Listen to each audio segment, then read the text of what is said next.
Today I'm going to be talking about my experience with using Findaway voices for my audiobook, telling you how much it cost me, process from start to finish, and was it worth it? Am I making sales now for my audiobook? I use them again, all of the good stuff.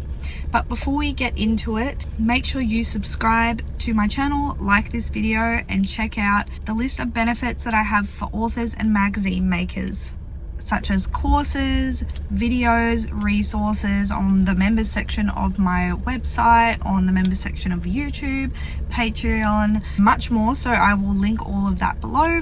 Now let's dive into the video. So Findaway Voices was somewhere that I heard of both through Draft to Digital, where I published through, and also from other authors that had used it for their audiobooks. I kind of thought Findaway Voices was the only way that you could go when it came to audiobooks. I hadn't found anywhere else. I did see some gigs on Fiverr that were a lot cheaper than Findaway Voices, but you'd then be responsible for uploading it, which you can upload a file to Findaway Voices. You don't have to go through them for production.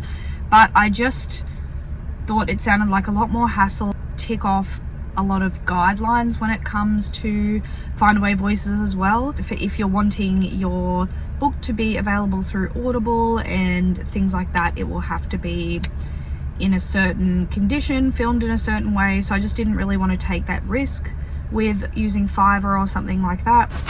Whereas Findaway Voices make sure that their narrators do all that perfectly. So I went through Findaway Voices. So the first step is to upload like a picture of your book and the description and stuff. People audition to do your narrating. So some people will do like a little audition tape and others will not. They'll just say like, I'll do it for this price or whatever.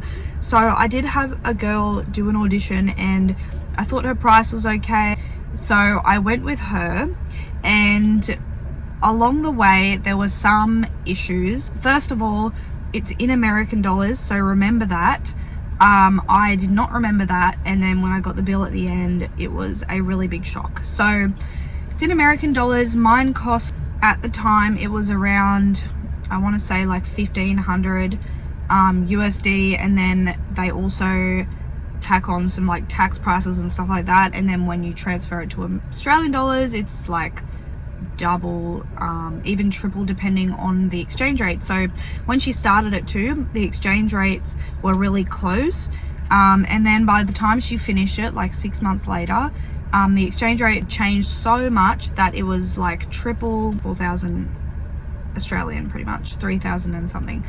Anyway, so that's something to take note of. She did send me along the way like chapter by chapter as she did them, and I could make any notes and she'd make the changes and all of that. And then once she's finished it all, I got to do like a last making of any notes, or like deciding whether or not I want to approve it or not. And then you pay. You sign a contract at the beginning and then you pay at the end. Yeah, that's how that worked. But at the beginning also, Findaway Voices told me that I could pay it off.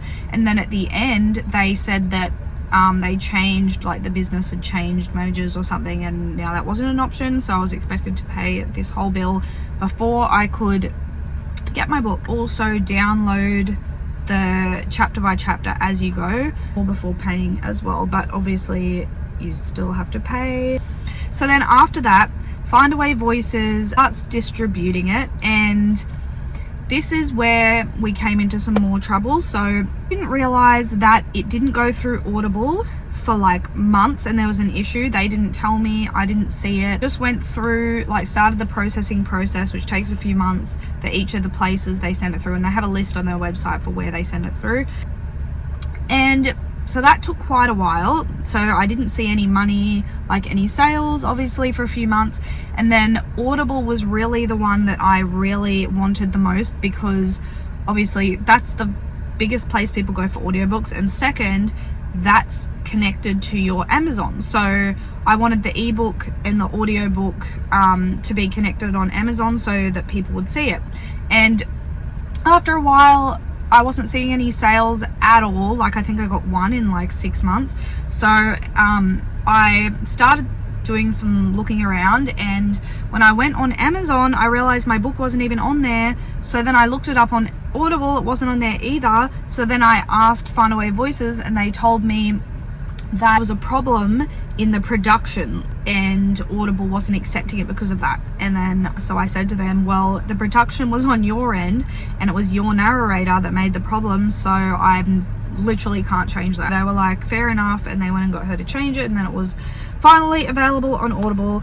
Since then I've gotten like 3 sales, so literally like 3 or 4 sales in the whole time it's been up, and it's been up since like mid last year. So I'm really not happy about that. 100% have not made back my money. Don't know if I ever will.